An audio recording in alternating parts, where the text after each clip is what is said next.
Bonjour à tous, frères et sœurs. Je suis content de m'adresser à vous pour la première fois depuis plusieurs semaines, après une longue absence. Malheureusement, je ne peux pas me joindre à vous pour ce matin, mais j'espère que le Seigneur pourra encourager chacun de nous par sa parole malgré tout, même si je ne suis pas présent physiquement. Donc c'est ma prière ce matin que le Seigneur bénisse sa parole, qu'il puisse nous guider dans cette méditation, dans le texte d'aujourd'hui, et qu'il puisse nous édifier. Je vous invite à lire Éphésiens 5, du verset 18 à 21. Éphésiens 5. Ne vous enivrez pas de vin, c'est de la débauche. Soyez au contraire remplis de l'esprit. Entretenez-vous par des psaumes, par des hymnes, par des cantiques spirituels, chantant et célébrant de tout votre cœur les louanges du Seigneur. Rendez constamment grâce pour tout à Dieu le Père au nom de notre Seigneur Jésus-Christ, vous soumettant les uns aux autres dans la crainte de Christ. Jusqu'ici, la parole de Dieu. Alors je voudrais vous demander si vous vous êtes déjà posé certaines questions. Par exemple, comment pouvons-nous, si nous n'avons pas de capacité particulière, participer à l'œuvre de Dieu? Comment pouvons-nous, à notre mesure, aider à bâtir l'Église? Qu'est-ce que Dieu attend de moi pour son service? Est-ce qu'il vous est déjà arrivé de vous dire « On dit que tout le monde doit faire sa part dans l'Église, mais il n'y a pas de place pour tout le monde ». Est-ce qu'il vous est arrivé aussi de lire la vie de grands missionnaires qui partent à l'étranger, qui vivent des choses extraordinaires, de vouloir vivre la même chose, mais au fond de vous dire on ne peut pas tous vivre des vies extraordinaires? Alors ce matin, la question que je voudrais poser, c'est et si votre participation manquait à l'œuvre de Dieu? Et si votre participation était tout ce qu'il manquait pour bâtir l'édifice?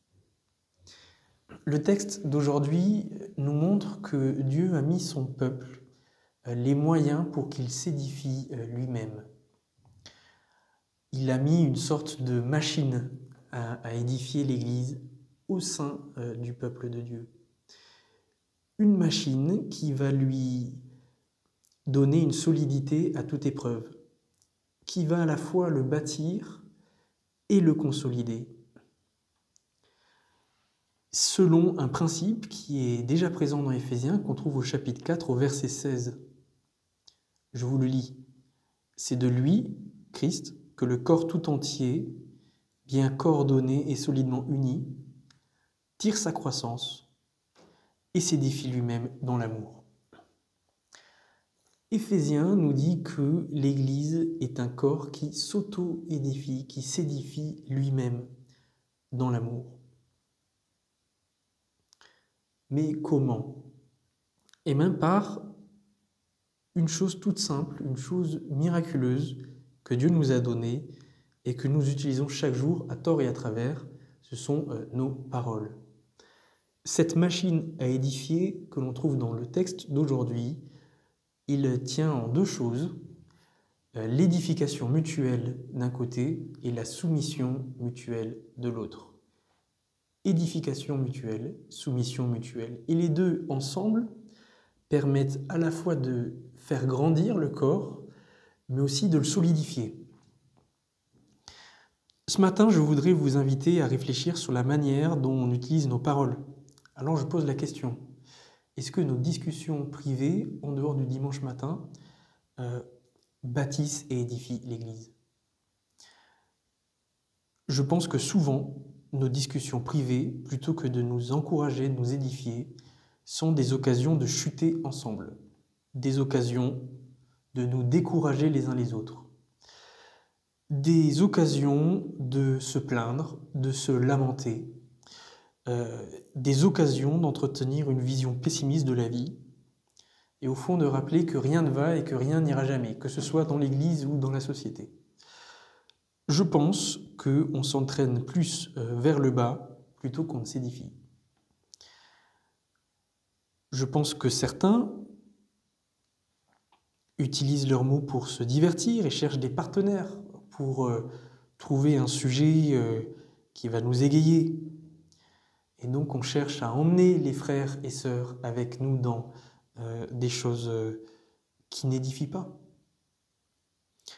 Je pense que d'autres sont à la recherche de choses légères, frivoles, des choses superficielles.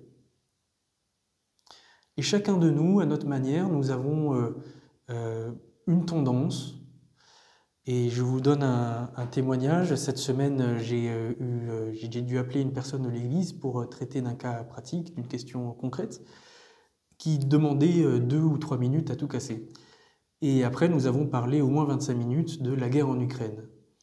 Et à la fin de cet entretien, la personne a conclu en disant « Bon, virgule, sur ces pieux entretiens ». Et puis après un petit temps de silence, la personne a rajouté qui n'en furent pas. Et effectivement, nous avons parlé pendant 25 minutes d'un sujet et ce n'était pas des pieux entretiens. Alors on avait besoin de parler de ça.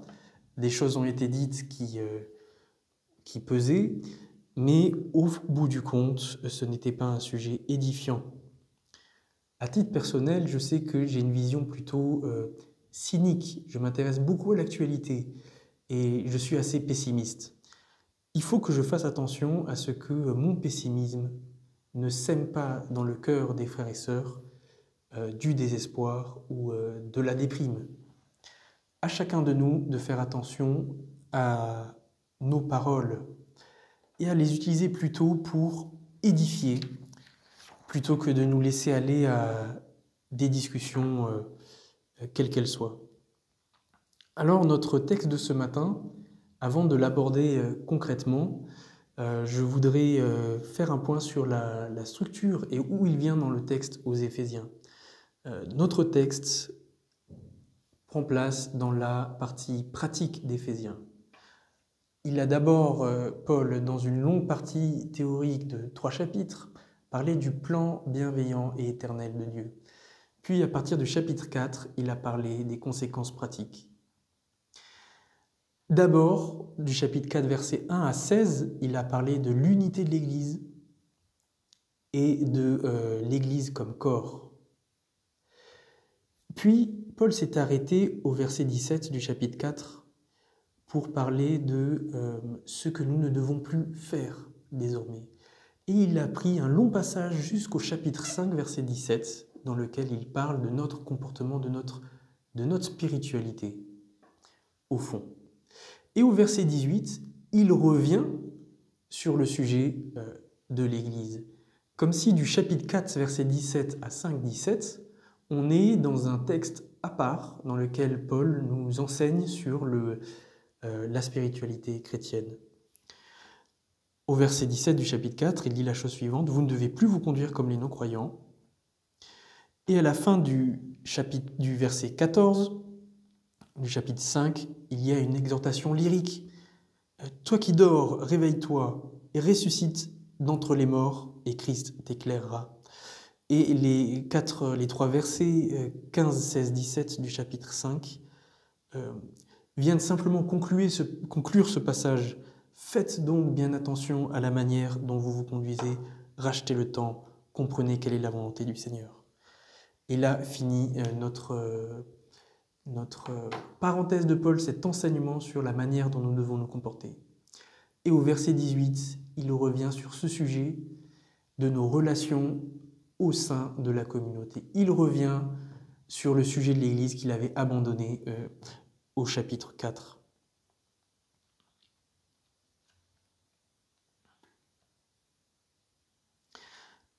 Et dans ce passage, il va parler de 2 choses, l'édification mutuelle et la soumission mutuelle. Ces 3 versets vont servir d'introduction à toute la nouvelle section qui va parler de la soumission dans la famille, au travail, qui va parler de nos relations au sein d'une nouvelle société chrétienne. Donc je vous propose de rentrer directement dans le texte. J'aurai 3 choses à dire concernant l'édification mutuelle et tout ce qui tourne autour de la reconnaissance envers Dieu. D'abord, notre parole est créatrice. Ensuite, il faut rendre gloire à Dieu, être reconnaissant constamment et pour tout. Et troisièmement, je parlerai de la plénitude de l'esprit et de l'ivresse dans ce passage. Ensuite, nous parlerons de la soumission mutuelle.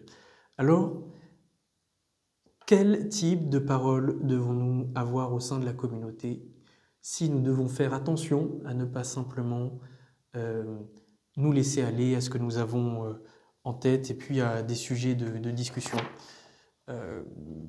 selon ce qui nous attire intérieurement. Ce texte nous rappelle que nos paroles ont un pouvoir. Souvenons-nous que c'est par la parole de Dieu, c'est par la parole que Dieu a créé le monde. Il a dit que la lumière soit et la lumière fut.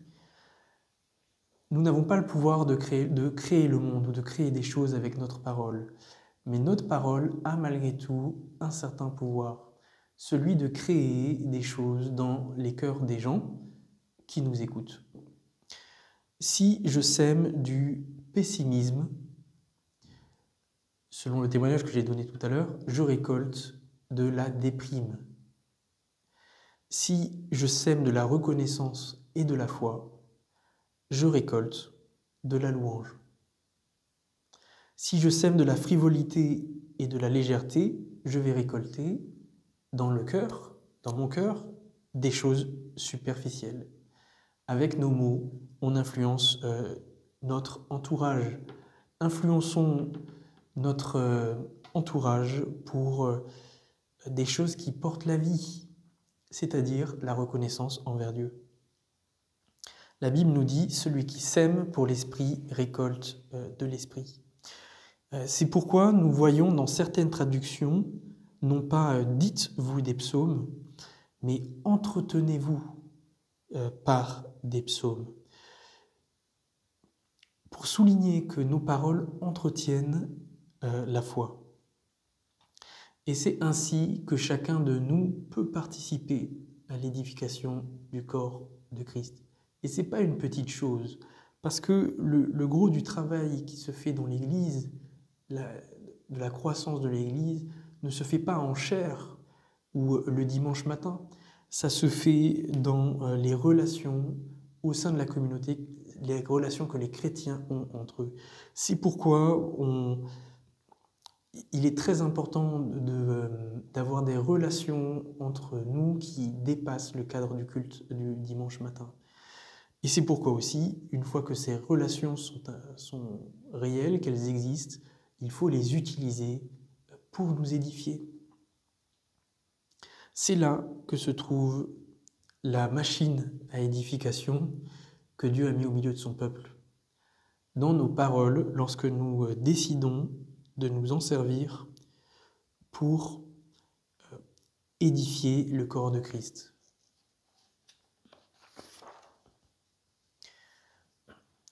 Alors le texte nous dit, au verset 19, la reconnaissance, être reconnaissant envers Dieu constamment et pour tout.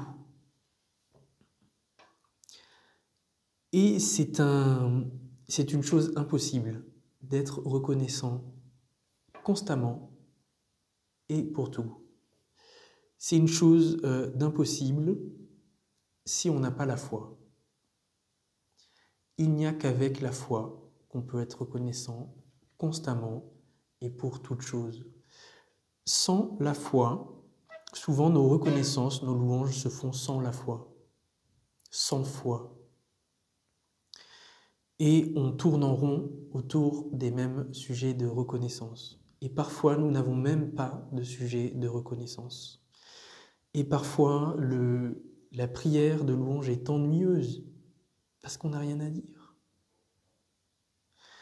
Mais le cœur qui est plein de foi voit des sujets de reconnaissance en tout, en toute chose. Pas seulement dans un domaine, ou pas seulement dans une intervention de Dieu qui va nourrir ma louange pour 6 mois, jusqu'à ce que le Seigneur fasse autre chose dans ma vie. Un regard de foi voit la main de Dieu en toute chose. Et donc il a des sujets de reconnaissance qui sont infinis. Et donc il peut dire sa reconnaissance constamment et pour tout. Peut-être que ici aussi, il y a le manque d'édification de la part de l'Église.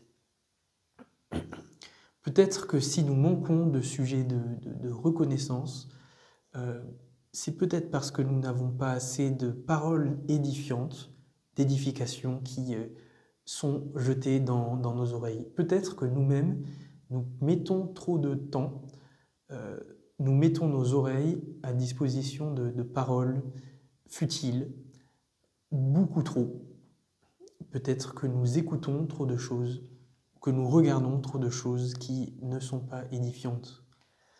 Et du coup, quand il s'agit de rendre gloire à Dieu, nous n'avons rien à dire, on tourne en rond et on s'ennuie. Sans la foi, la reconnaissance est ennuyeuse, mais un cœur plein de foi voit en toute chose un sujet de reconnaissance. Jésus a dit la chose suivante en Matthieu 12, 34. « C'est de l'abondance du cœur que la bouche parle. » Et Jésus a utilisé cette phrase que je trouve très belle. « L'homme bon tire de bonnes choses du bon trésor de son cœur. L'homme mauvais tire de mauvaises choses de son mauvais trésor. » Comment pouvons-nous avoir des sujets de reconnaissance constants et pour toute chose si la reconnaissance n'est pas dans notre cœur? Notre bouche ne peut parler que de ce qu'il y a dans notre cœur. Sinon, bien sûr, ça fait une parole artificielle, surfaite, quelque chose d'inventé, mais qui n'est pas suscité par la foi. On retrouve donc cette règle que Jacques a donnée en Jacques 3, verset 11. « La source fait-elle jaillir par la même ouverture l'eau potable et l'eau non potable ?» Non. Parce que la source est connectée à un réservoir d'eau, à une nappe phréatique. Si la nappe est polluée, si l'eau est non potable, tout ce qui sortira de la source est non potable. Il ne peut pas y avoir un jour de l'eau potable et le lendemain de l'eau non potable, et puis du surlendemain de l'eau potable à nouveau. Ça n'existe pas. Ce qui sort de la source, c'est ce qu'il y a dans le réservoir. On parle donc de ce qu'il y a dans notre cœur. Et s'il n'y a pas de choses bonnes, on ne peut pas en tirer de bonnes choses artificiellement. C'est pourquoi, dans le début de ce passage, Paul nous parle de l'Esprit Saint. Verset 18, « Soyez remplis de l'Esprit Saint ». Et au verset 19, il nous parle de cantique spirituel. Et Dominique Angers, dans le commentaire que nous suivons, rappelle que quand il est écrit spirituel, c'est pour traduire un mot qui signifie dont l'origine est l'Esprit Saint. Ce qui veut dire que ça signifie inspiré de l'Esprit, tout simplement. Donc l'adjectif spirituel, bien que nos plus vieilles versions traduisent des psaumes, des hymnes et des cantiques spirituels, en réalité, il faudrait traduire des psaumes, des hymnes et des cantiques, dont les trois sont inspirés par l'Esprit. Ça nous rappelle que nous-mêmes, nous n'avons pas la capacité de dire de notre propre fond des choses qui édifient l'Église. L'Église ne peut pas être édifiée par des choses qu'on aura inventer ou trouver de nous-mêmes grâce à notre propre sagesse. Mais il faut que ce soit inspiré par l'Esprit Saint, et c'est en étant rempli de l'Esprit Saint que nous pouvons ensuite non seulement glorifier Dieu, mais édifier l'Église. Il faut que le Seigneur nettoie la nappe phréatique, et puis ensuite, l'eau qui coulera sera propre à la consommation. Une autre chose concernant la plénitude de l'Esprit. On a parlé plusieurs fois d'ennui. Et parce qu'on s'ennuie, je sors mon téléphone et puis je vais discuter. Et là, qu'est-ce qui sort? On a dit aussi que les sujets de reconnaissance, les louanges, les prières de reconnaissance, si ça durait trop longtemps, si on tournait autour du même sujet, ça devenait ennuyeux. J'ai parlé plusieurs fois d'ennui. Eh bien, il y a une bonne nouvelle, c'est que ce texte nous parle de la plénitude de l'esprit. Et là où il y a plénitude de l'esprit, il n'y a pas d'ennui. Il n'y a pas d'ennui dans la plénitude de l'esprit, car c'est une sorte d'ivresse saine et sainte. Mais une ivresse, c'est-à-dire quelque chose qui soulève l'homme et qui le remplit. Une ivresse saine parce qu'elle est bonne pour l'âme, elle est bonne pour l'esprit, elle est bonne pour le corps aussi. Et une ivresse sainte parce qu'elle ne nous pousse pas au péché. Dans le livre des Actes des Apôtres, la plénitude de l'esprit, qui est aussi évoquée lors de la Pentecôte, est aussi prise pour de l'ivresse. On a dit « ils sont pleins de vin », alors qu'on était au début de l'après-midi. Pourquoi a-t-on pris la plénitude de l'esprit pour de l'ivresse? Parce que, non pas parce qu'ils avaient un comportement déplacé, indécent ou inconvenant, mais parce qu'ils exprimaient une effusion de joie. Ils ont vécu ce dont parle notre texte au verset 19 quand ils disent, en disant de tout leur cœur. Une effusion de joie, quelque chose qui remplit le cœur. Cette joie, c'est la joie de l'esprit, c'est la joie chrétienne, et elle se vit dans la communion fraternelle, elle se vit par l'Esprit Saint, elle est un fruit de l'Esprit, elle se vit dans la reconnaissance à Dieu, c'est-à-dire la louange, et c'est un antidote à l'ennui. Et comme antidote à l'ennui, il nous permet de nous dispenser de l'ivresse du vin. Le texte nous parle de l'ivresse du vin et il fait ce lien entre l'ivresse du vin et l'ivresse de l'Esprit Saint. Alors, pourquoi parler de cette ivresse du vin? Je pense que d'abord, il ne veut pas stigmatiser la consommation d'alcool, mais je pense qu'il est surtout en train de rappeler combien est bonne. Il est en train de nous parler surtout de l'ivresse de l'esprit. Mais quelle est la place du vin? Que pouvons-nous dire sur ce sujet? Est-ce que le vin est prohibé ou est-ce que le vin est mauvais en soi?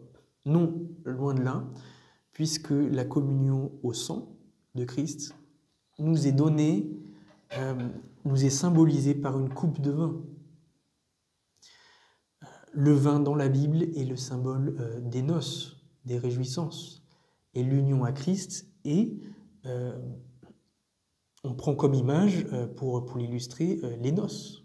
Et on parle des noces de l'agneau, donc de la joie et de la célébration. C'est pourquoi il y a du vin dans la scène. Dans la Bible, il y a aussi un autre symbole du vin qui est celui de la prospérité et de la bénédiction de Dieu. Donc,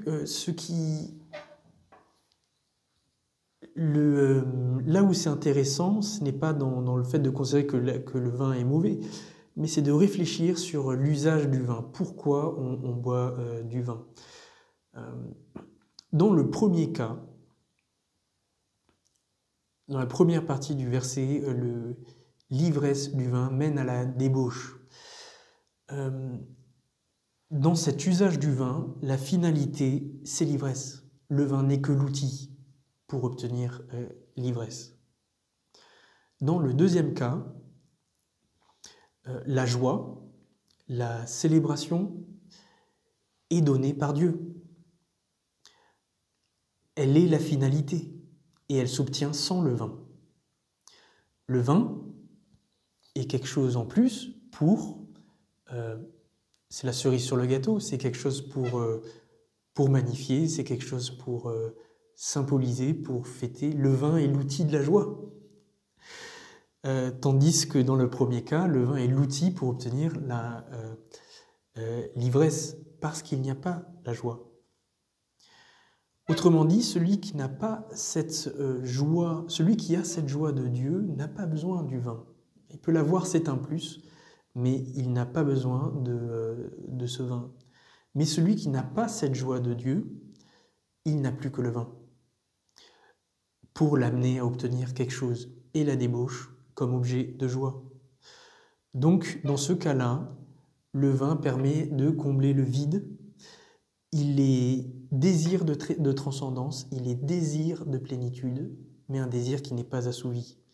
Et dans le deuxième cas, la plénitude est déjà acquise sans le vin, mais elle est acquise par l'esprit. Et l'ivresse, c'est celle d'exprimer de tout son cœur les louanges du Seigneur.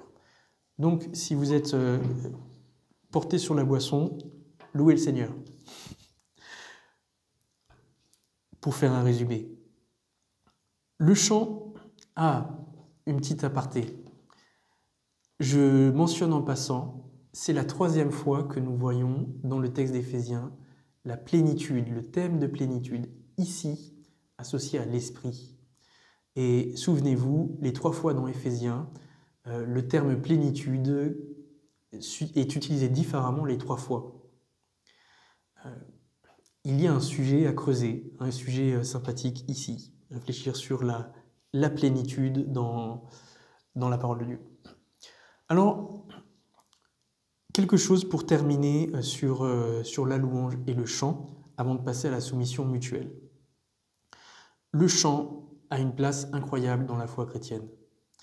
C'est une chose incroyable, la place qu'a le chant dans la foi chrétienne, même si on en parle rarement dans le Nouveau Testament. Mais tout commence et finit par le chant. Au commencement de la création, lisons le psaume 148, on voit la création qui chante la gloire de Dieu. Lorsque les Israélites sortent d'Égypte, Exode 15, qu'est-ce qu'ils font? Ils chantent à Dieu pour leur libération.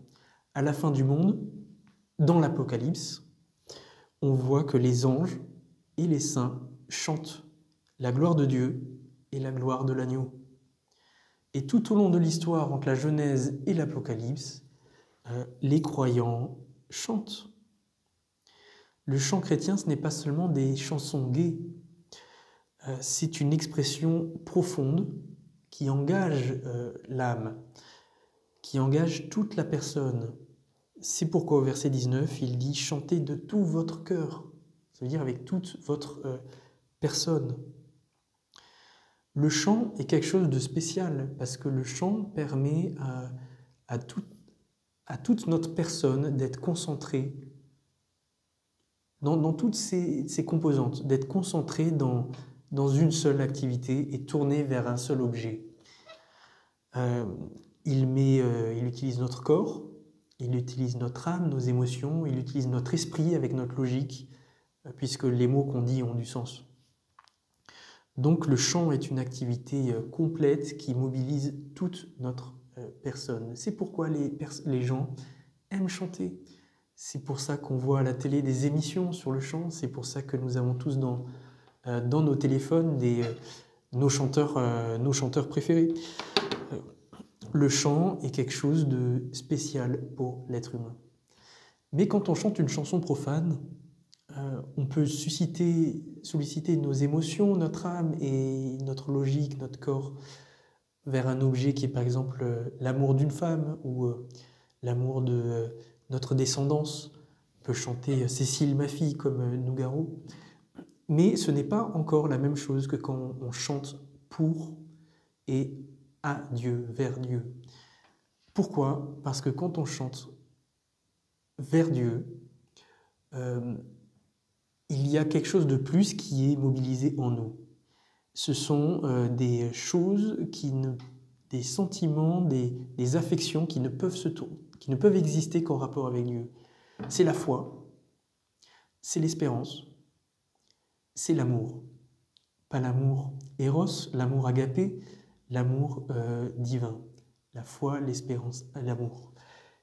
Et donc quand le chrétien chante, il chante avec tout son corps, son âme, son esprit, et il chante sa foi, son espérance, son amour envers l'objet qui est le plus aimable qui existe, Dieu. C'est pourquoi le chant chrétien est quelque chose, je pense, de précieux et de particulier.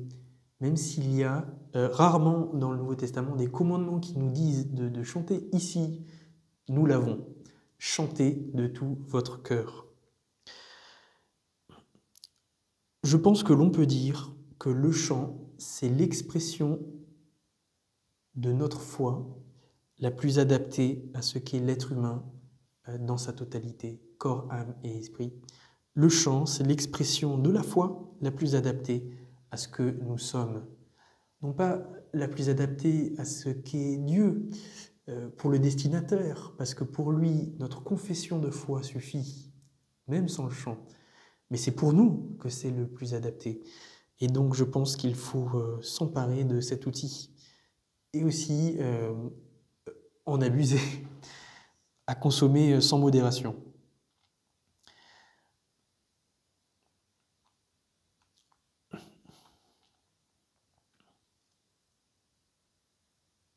Je pense que dans certains milieux, on chante en négligeant certaines parties de notre être, par exemple l'esprit, l'intelligence, et parfois les chants sont pauvres en paroles. Mais dans nos milieux, c'est peut-être le phénomène inverse qu'on observe, peut-être qu'on est trop complexe et que on ne chante pas assez peut-être avec nos émotions, avec notre âme et avec notre corps. Peut-être que chez nous, le chant est juste quelque chose d'intellectuel. Peut-être qu'on y gagnerait à obéir à la parole et à chanter de tout notre cœur avec une implication totale.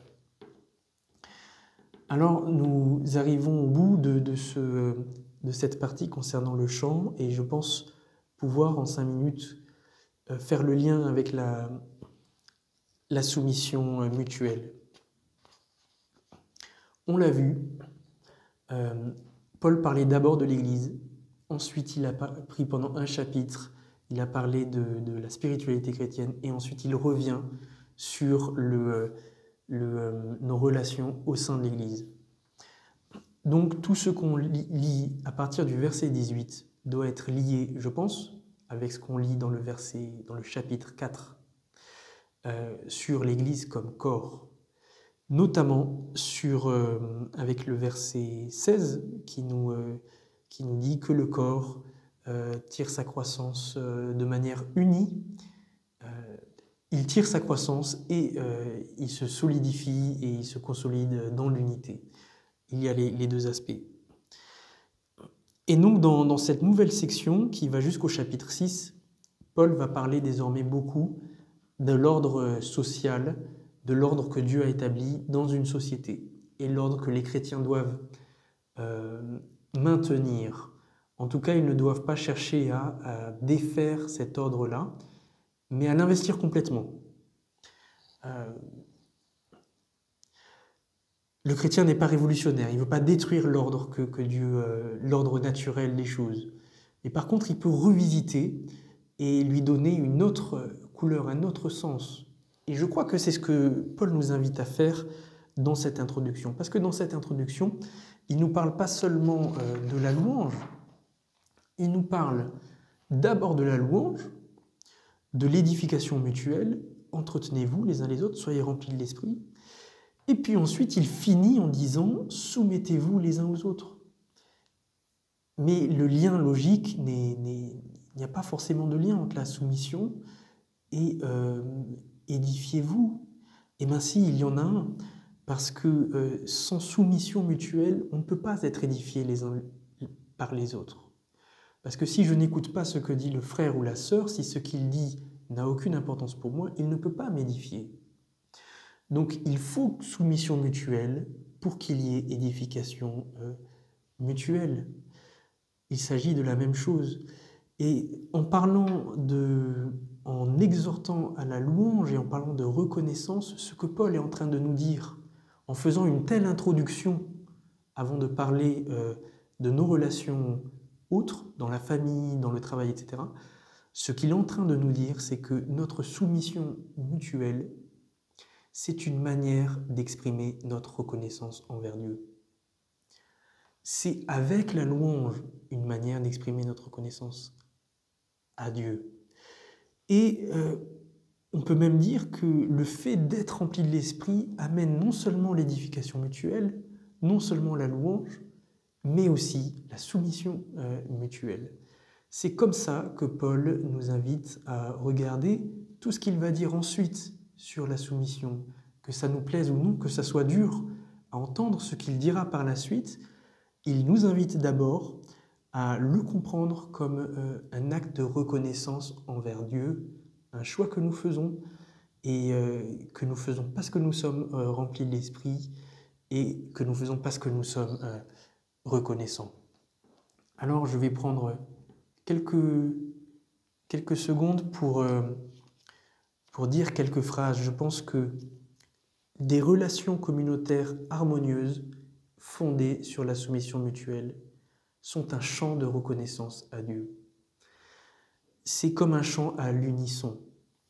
Et je pense que Dieu a choisi comme fonctionnement de l'Église pour que nous fonctionnons en harmonie, pour que nos relations soient harmonieuses, pour que nous chantions ce chant en commun. Il n'a pas choisi un chef d'orchestre, ce qui aurait été plus sage aux yeux des hommes. Il n'a pas choisi un homme qui donne le la.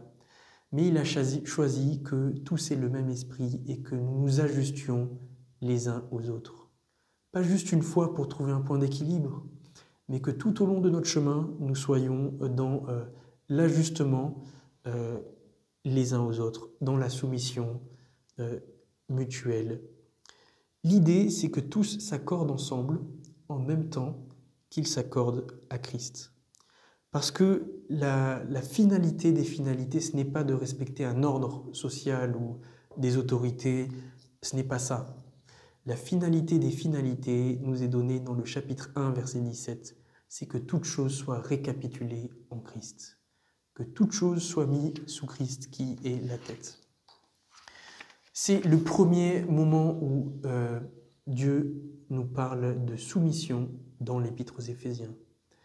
Au chapitre 1, quand il dit que tout l'ensemble de l'univers sera soumis à Christ, mis sous sa tête. Et l'Église a un rôle clé, parce que l'Église, c'est cette humanité rachetée qui vit des relations nouvelles, des relations d'édification mutuelle et de soumission mutuelle. Le plan de Dieu, c'est que l'Église se maintienne comme un corps, dans l'unité, mais non pas par des procédés humains, par ce moyen-là qui est donné par l'Esprit, édification et soumission mutuelle. Et chacun de nous, nous avons notre part à prendre dans cette dynamique. C'est en ça qu'on peut servir le Seigneur, qu'on peut servir le projet de Dieu. Même si nous n'avons pas de don particulier, chacun de nous doit mettre sa personne au service des frères et sœurs pour être édifiant, un facteur d'édification, et dans la soumission mutuelle, pour être ce vis-à-vis qu'auront les frères et sœurs qu'ils peuvent prendre en compte. Et faire cela, nous enraciner dans ce projet-là de Dieu, dans ce plan, c'est notre louange. C'est la manière absolue par laquelle nous pouvons exprimer notre connaissance à Dieu. Que le Seigneur nous bénisse et qu'il nous garde.